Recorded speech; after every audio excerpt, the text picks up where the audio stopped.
గోపాల్ సాముద్రిక శాస్త్ర అధ్యయనానికి స్వాగతం. మనం సాముద్రిక శాస్త్రం అధ్యయనంలో భాగంగా అరచేతిలో వివిధ విభాగాలు, క్షేత్రము, బీజములు. క్షేత్ర విభాగంలో అరచేతి యొక్క స్వరూప స్వభావాలు, రంగు, ఇలాగ అనేక విషయాలు మనం తెలుసుకునే సందర్భంలో ఆకారము, వేళ్ళు, వేళ్ల మధ్య ఖాళీలు, గోళ్ళు, ఇవన్నీ కూడా మనం ఒక్కొక్కటి తెలుసుకుంటూ ఉంటాము. ప్రధానంగా బొటనవేలు. ఈ బొటనవేలు గురించి ఈరోజు మనం తెలుసుకుందాం. మానవ శరీరానికి మనం శిరస్సు ఎంత ప్రధానమో అరచేతికి ఈ బొటనవేలు అంత ప్రధానము. ఎందుచేతనంటే బొటనవేలు అనేటువంటిది పరిణామ క్రమంలో చూసుకున్నప్పుడు మిగిలిన జీవులన్నిటికీ కూడా చాలా వరకు క్షీరదాలకి 5 వేళ్ళు కనిపించినా మనకి బొటనవేలు స్పష్టంగా ఉండదు. మనకు సమీప జీవులైనటువంటి కోతులు, చింపాంజీలు, గొరిల్లా, గిబ్బన్, ఉరాంగుఠాంగ్, వీటినన్నిటిని మనం తీసుకున్నప్పుడు వాటిలో బొటనవేలు ఉన్నట్లు కనిపిస్తుంది. కానీ పటుత్వం లేక మిగిలిన 4 వేళ్లలాగే ఇది కూడా ఒక భాగముగా మాత్రమే పరిగణించాలి. పూర్తిగా పరిణితి చెందినటువంటి మెదడు కలిగినటువంటి మానవుని యొక్క అభివృద్ధికి కారణమైనటువంటిది తెలివితేటలు, మెదడు ఎలాగో అరచేతిలో అన్ని పనులను చేయటానికి మన మెదడులో ఉండేటువంటి నాడులన్నిటి కూడా సంధానమయ్యి ఉండేటువంటి ఈ బొటనవేలు అత్యంత ప్రాధాన్యత సంతరించుకుంది. శిశువు తల్లి గర్భంలోంచి బయటకు వచ్చేసరికి ఈ అరచేతిని ఇలా ముడిచి ఉంటుంది. అంటే బొటనవేలుని ఈ 4 వేళ్లతోటి ఇలా ముడిచి క్రమంగా తల్లి గర్భంలోంచి బయటకు వచ్చి ఎదుగుదల కొనసాగుతున్నప్పుడు క్రమంగా ఒక్కొక్కటి ఇలాగా వేళ్ళు విచ్చుకుని ఈ బొటనవేలు పూర్తిగా వికాసాన్ని పొందే విధంగా తయారవుతుంది.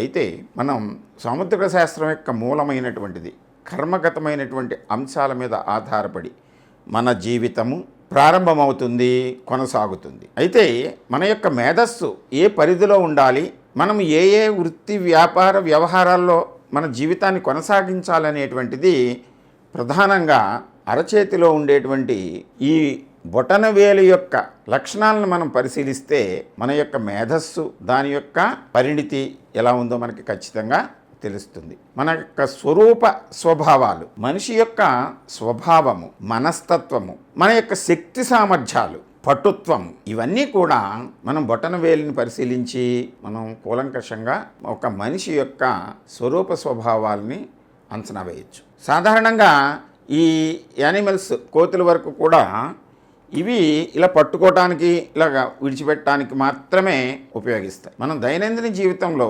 అనేక కార్యక్రమాలని చేస్తున్నప్పుడు, కళలకు, శాస్త్రాలకు, అన్నిటికీ కూడా మన అరచేయిని వినియోగిస్తున్నప్పుడు వివిధ కోణాల్లో వీటిని మనం ప్రదర్శిస్తున్నప్పుడు మిగిలిన వేళ్ళు ముందుకు, వెనక్కు, కొంచెం పక్కకు మాత్రమే తిరుగుతాయి.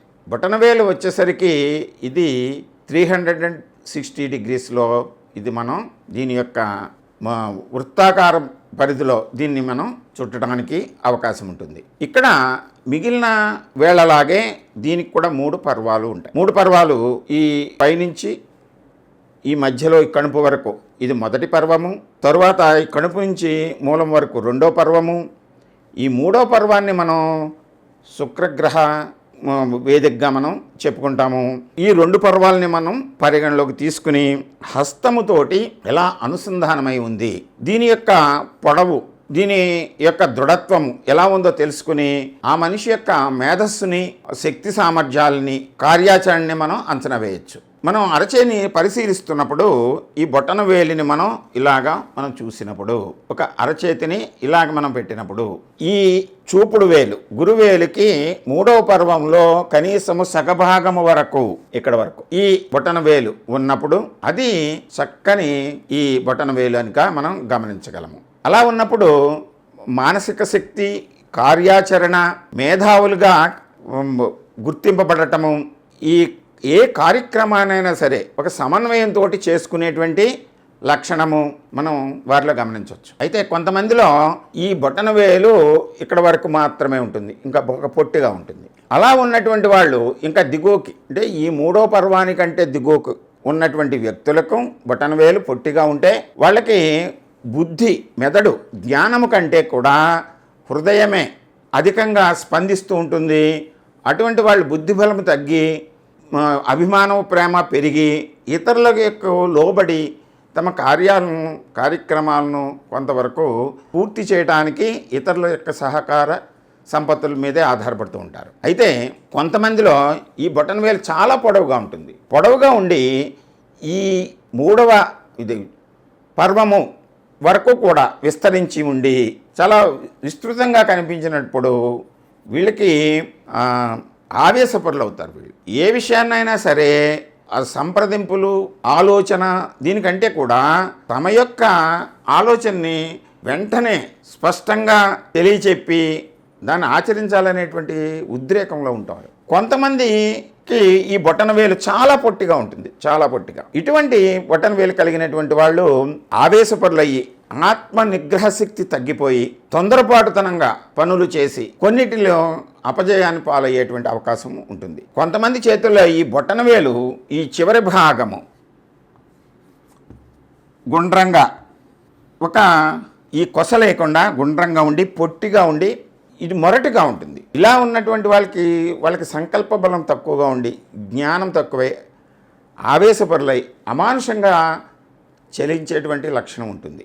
కొంతమంది చేతుల్లో ఈ బొటనవేలు చక్కగా స్పష్టంగా పొడవుగా ఉండి కొనదేరి ఇలా ఉన్నప్పుడు ఇటువంటి బొటనవేలు కలిగినటువంటి వ్యక్తులు వెనకకు వంగేటి స్వభావం కలిగి కొంత పూర్తిగా కాదు, కొంతమంది చేతులు ఇలా వంగిపోతుంది, ఆ విషయం తర్వాత మనం చర్చిద్దాము. కొంతవరకు ఇలా వంగేటువంటి స్వభావం కలిగి ఉన్నటువంటి వీళ్ళు కళారాధకులుగా దయాదాక్షిణ్యాలు కలిగి ఉదార స్వభావం కలిగి చక్కగా కవులుగా నటకులుగా కళారాధకులుగా రచయితలుగా ప్రవచనకర్తలుగా సంఘ సంస్కర్తలుగా సమాజంలో గుర్తింపబడేటువంటి ఒక చక్కని బొటనవేలు ఉంటే ఒక ఆజోకుగా ఇలా ఉండి స్పష్టమైనటువంటి మనం ఈ ఆర్క్ షేప్లో ఉండి మృదువుగా ఉండి కొంతవరకు వంగేటువంటి స్వభావం ఉన్నప్పుడు అటువంటి వ్యక్తులు అవసరమైతే తమ యొక్క ఆలోచనను కొంతవరకు మార్చుకుని ఇతరుల యొక్క ఆలోచనను గౌరవించి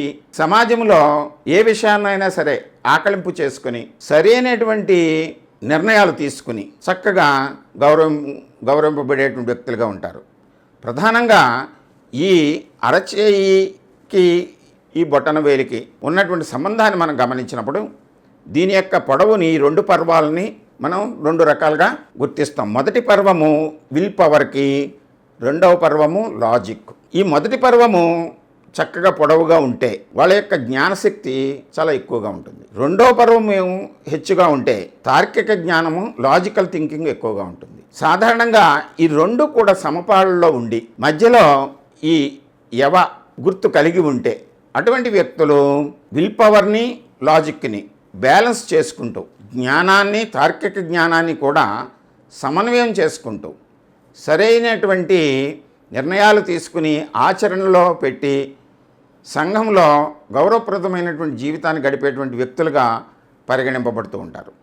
చేత సాధారణంగా బొటనవేలు చూసి వారి యొక్క ప్రవర్తన వాళ్ళ నిర్ణయాలు ఎలా ఉంటాయనేటువంటిది సంఘంలో ఎలాగా చరిస్తారనేటువంటిది అనేక విషయాలు మనం బొటనవేలు మీద ఆధారపడి మనం చెప్పవచ్చు. అందువలన సాముద్రిక శాస్త్రంలో బొటనవేలుని పరిశీలించడం అనేటువంటిది చాలా ముఖ్యమైనటువంటి అంశము. కొన్ని శాస్త్రాల్లో ఈ బొటనవేలులో ఉండేటువంటి ముద్ర, ఈ ముద్రనే ప్రామాణికంగా తీసుకుంటాము. ఇప్పుడు ఆధార్ కార్డు వచ్చిన తర్వాత 10 వేళ్ల ముద్రలను తీసుకుంటున్నాము. కానీ పూర్వకాలంలో మనం ఈ బొటనవేలు ముద్రనే థంబ్ ఇంప్రెషన్నే ప్రామాణికంగా తీసుకునేవారు. అలాగే థంబ్ ఇంప్రెషన్లో ఉన్నటువంటి ఈ ముద్ర ఆధారంగా కూడా మన మనిషి యొక్క జీవన విధానాన్ని అభివృద్ధిని అంచనా వేయటానికి దీన్ని ఒక శాస్త్రంగా వేరుగా కూడా అధ్యయనం చేసినటువంటి వారు ఈ సమాజంలో ఉన్నారు. అంచేత బొటనవేలు చాలా ప్రాధాన్యత కలిగి ఉంది. దీని యొక్క స్వరూపము స్వభావము అంతేకాకుండా ఈ అరచేయికి బొటనవేలుకు ఉండేటువంటి కోణము అది ఉంగేటువంటి స్వభావం మీద కూడా మన యొక్క జీవన శైలి ఆధారపడి ఉంటుందని మరొక ఎపిసోడ్లో మళ్ళీ బొటనవేలు మీద మరికొంత సమాచారాన్ని మళ్ళీ తెలుసుకుందాం. అంతవరకు గోపాల్ సాముద్రిక శాస్త్రాన్ని అధ్యయనం చేయండి, ఆదరించండి, సబ్స్క్రైబ్ చేసుకోండి, షేర్ చేయండి. నమస్కారం.